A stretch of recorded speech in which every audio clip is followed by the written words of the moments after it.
Good evening all बच्चों and welcome back to turning point classes. बच्चों आज हम डिस्कस करेंगे क्लास 10th का chapter 6 exercise 6.2 lecture 7 question first है, यानी कि एनसीईआरटी के एक्सरसाइज 6.2 का फर्स्ट क्वेश्चन है। फर्स्ट क्वेश्चन यही आपके बुक में दे रखा है, ये सारे फिगर सारे डेटा दे रखे हैं। क्वेश्चन को एज इट इज मैंने कॉपी किया है। दो क्वेश्चन है, दो डायग्राम है, ये डायग्राम इंटर कट गया, इसको बराबर कर लीजिएगा।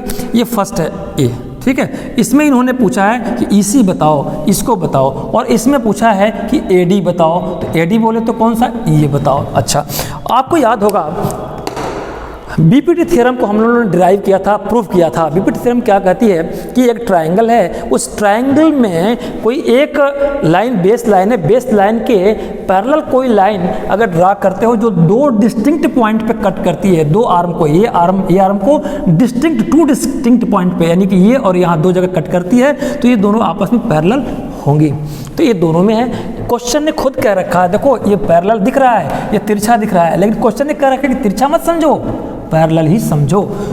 DE BC के पैरेलल है, DE इसके पैरेलल है, DE इसके पैरेलल है, तो दिमाग मत लगाना कि पैरेलल कहाँ है, तो तिरछा है। क्वेश्चन ने कहा है पैरेलल, तो मान लो। और BPT theorem, basic proportionality theorem, उसी बेस पे प्रूफ होती है कि इस आर्म के पैरेलल अगर ये दो डिस्टिंक्ट पॉइंट पे कोई हम रेखा लाइन ड्रा करते हैं तो दो डिस्टिंक्ट पॉइंट पे इंटरसेक्ट करती है और वो आपस में पैरेलल है, तो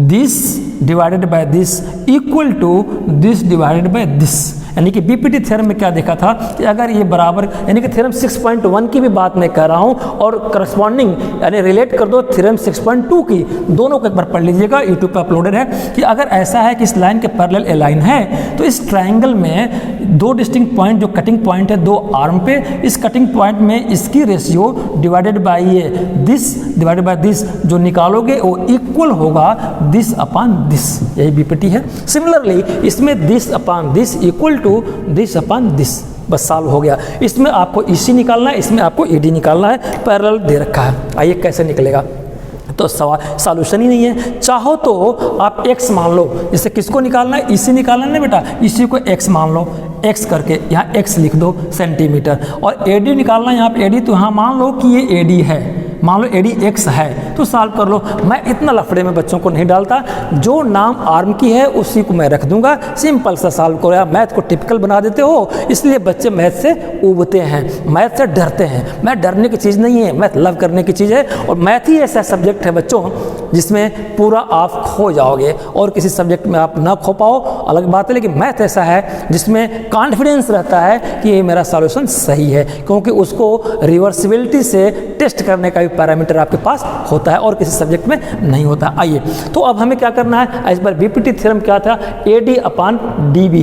बीपीटी या सिमिलरिटी वाली थ्योरम भी एक मैंने पढ़ाया था ना, ट्रायंगल की सिमिलरिटी में। चलिए एडी अपॉन डीबी करते हैं, तो सॉल्यूशन एडी अपॉन डीबी। अगर बहुत ज़्यादा नंबर करना हो तो ऐसे सॉल्व कर लो, AD upon DB equal to A upon A, यानी कि एक आर्म के कटिंग पॉइंट का प्रोपोर्शन इक्वल होता है सेकंड आर्म के कटिंग पॉइंट के प्रोपोर्शनल का। सिंपल सा फंडा है, इसमें कोई दिमाग लगाने की ज़रूरत नहीं है। ये बात बहुत बार दोनों थ्योरम को मैंने ज़बरदस्त तरीके से पढ़ाने की कोशिश किया था ना। Put the value given, AD कितना है बच्चों 1.5 है और डीबी कितना है वो 3 है, तो आपको करना क्या है, कुछ तो करना नहीं है, तो वैसे ही इक्वल होगा AE रेशियो AE और ओवर EC। तो AE में आपको दे रखा है 1, तो 1 लिखेंगे। तो अब बताओ क्या क्रॉस मल्टीपल करके EC की वैल्यू नहीं कैलकुलेट कर लोगे, हाँ सर कर लेंगे। तो EC यानी कि 1.5 इंटू ये EC हो गया इक्वल टू 3 इंटू 1, यानी कि 1.5 EC इक्वल टू 3 EC। तो EC इक्वल टू ये 3 ऊपर है, 1.5 नीचे जाएगा। मैथमेटिक्स में यार डेसिमल को हटाओ, डेसिमल को हटाने के लिए ऊपर नीचे 10 का मल्टीपल कर देते हैं कि नहीं कर देते हैं। जो लो, जिन बच्चों को एकदम दिमागी रूप से डिस्टर्ब है तो देख लो, ऊपर भी 10 नीचे भी 10, एक डेसिमल है तो 10 से ऊपर नीचे ये कितना हो गया 30 अपॉन 15। अब बताओ, अब भी कुछ करने की ज़रूरत है, ठीक है। तो इसी कितना आया 2 को खाली मत छोड़ना, ये सेंटीमीटर मंगलसूत्र जरूर लगा देना, है ना। मंगलसूत्र नहीं होगा तो पता नहीं चलेगा कि ये इन्हीं के रिलेशन में, इन्हीं से इनका कोई लिंक है ना। लगा दिया आपने। चलिए, तो इसी आपका कैलकुलेट होकर के आ गई, कितना ये आ गई 2 सेंटीमीटर। इसको चाहो तो प्रूफ करके भी देख सकते हो, अभी मैं थोड़ी देर में बताऊंगा। किधर गए, यस, इसी कितना आया, ये 2 सेंटीमीटर आ गया। रेड मतलब ये। चलिए अच्छा, सिमिलरली सेकंड को देखेंगे, सेकंड में क्या निकालना है, एडी निकालना है। तो इसी तरह से कर लेंगे। ये पार्ट किसका हो गया, ये फर्स्ट का, तो आप ये पार्ट किसका कर दीजिए, सेकंड का। सेकंड में similarly AD upon DB, AD over DB बोलेंगे, AD over DB equal to AE over EC, AE over EC. कितना ईजी है भाई। तो ये कुछ नहीं दिया है, एक्स मान लो, चाहे एडी ही, मैं एडी लिखूंगा, मैं क्या कर लोगे, है ना। एग्जामिनर ये थोड़ा देखता है कितना मक्खन लगाया हो, सॉल्यूशन और कंसेप्ट सही होना चाहिए। 7.2 इक्वल टू ए कितना है 1.8, तो ए की जगह पे मैंने 1.8 लिखा और इसी में मैंने 5.4, तो 5.4 लिखा। कोई गुनाह किया, कोई गुनाह नहीं किया। चलो अब नाउ यहाँ पे हम कर देंगे क्रॉस मल्टीप्लिकेशन कर दिया, तो करके देखते हैं। तो ए डी इंटू 5.4, ये डेसिमल है ध्यान रखना, ये 5.4 है, तो क्या निकलेगा, A D into 5.4, A D into 5.4 equal to 7.2 into 1.8। यहाँ तक कोई दिक्कत, 1.8 डेसिमल। आपको ए डी चाहिए ना, ए डी को ले लो और इसके नीचे ये साथ वाला आ जाता है। ये क्लास सेकेंड में भी पढ़ते हो और ना पढ़े हो तो मैं क्या करूँ, ठीक है। फिर भी मैंने बताया था मैथमेटिक्स के स्टार्टिंग में, ठीक। किसी एक को कर लो, चलो ये कैंसिल हो जाएंगे, ठीक है। एक 1 पॉइंट डेसिमल है, वो भी 1 पॉइंट, मान लो ख़त्म हो गए, यानी कि ये 3 आया, ठीक है। अब कितना आया आपके पास, हाँ 7.2 अपॉन ये 3 आया, ठीक है। और 3 से 7.3 में अब डिवाइड कर दो, क्योंकि अब तो कैंसिल होगा नहीं, डिवीजन करोगे 3 2 जा 6 और 0.3 4 जा 12, तो 2.4 आई थिंक यही आएगा, आप चेक कर सकते हो 2.4, राइट। चलिए, तो ये ए डी इक्वल टू आया 2.4, क्या मंगलसूत्र लगाओ इनके, है ना, सेंटीमीटर, ठीक। तो ये सेंटीमीटर मैंने लगा दिया। ये ए डी कितना आ गया आपका, क्या पूछा था, ए डी, तो 2.4 सेंटीमीटर आया। देखो कितना इजी है, यही आपके आंसर हो गए। तो आंसर कैसे प्रेजेंट करोगे, समराइज कर देंगे। 2 बार पूछा था ना, क्या पूछा था, एक आंसर में ईसी, तो यहाँ लिखोगे EC equal to 2 centimetre, centimetre नहीं लिखोगे तो मार्क्स नहीं देगा, और 2.4 सेंटीमीटर, या ऐसे भी लिख सकते हो, इसी एडी ना लिखो क्योंकि तो ऑलरेडी दिया है, लेकिन सीक्वेंस में लिख दोगे तो समझ भी जाएगा। 2 सेंटीमीटर कॉमा 2.4 सेंटीमीटर भी जो बच्चे ऐसे लिख देंगे, तो सीक्वेंस वही होना चाहिए, जो पहले पूछा है पहले उसको लिखो, पहले लिखोगे तो समझ जाएगा यही है, सेकेंड वाला ऐसे, दोनों में से कोई भी प्रेजेंट कर दोगे। मेरे हिसाब से बेस्ट प्रेजेंटेशन ये रहेगा, वो समझे चाहे ना समझे, हमने समझा दिया, ठीक है।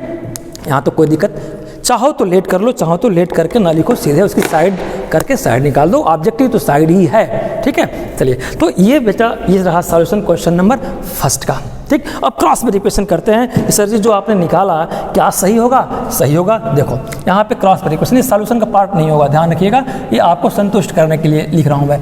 ए डी अपॉन डी बी था ना, A D upon D B, किसी एक को कर लेते हैं, और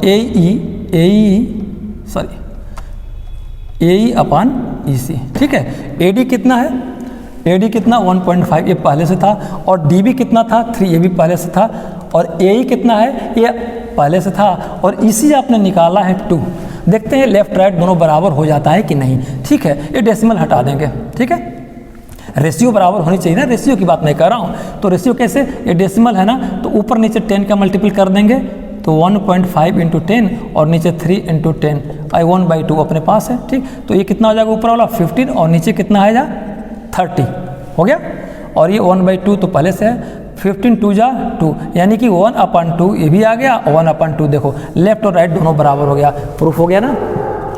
न्यूमेरिकली क्वांटिटेटिवली ये थ्योरम प्रूफ हो गई, ठीक है। चलिए, तो ये आपका सॉल्यूशन का पार्ट नहीं है, ये तो मैंने समझाने के लिए कह दिया था कि देख लो कैसे दोनों बराबर होते हैं, ऐसे इसका भी टेस्टिंग कर सकते हो, ठीक है ना।